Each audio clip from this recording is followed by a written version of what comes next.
morning, everybody. I just did a really colorful bloom this morning. I got you inside, and I just love it. The cells are popping through. I'm gonna make it bigger, bring you out a little bit. Look at how beautiful it is. Colorful, nice Easter colors. I hope everybody's got beautiful plans for this coming Sunday, Easter Day. My grandson's coming tomorrow, so I'm painting this and cleaning everything up for him to come tomorrow. I'm going to be doing Easter baskets and stuff with him. And again, thank you, Bernie, for the lighting. And thank you to everybody.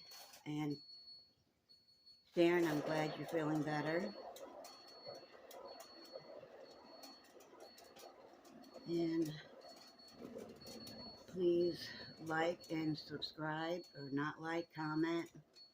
I love to see comments, negative or not negative.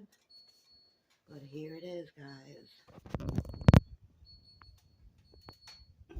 Colorful Easter bloom.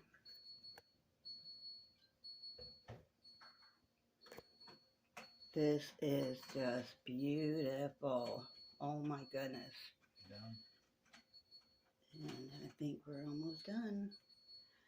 I hope you guys have a happy Easter.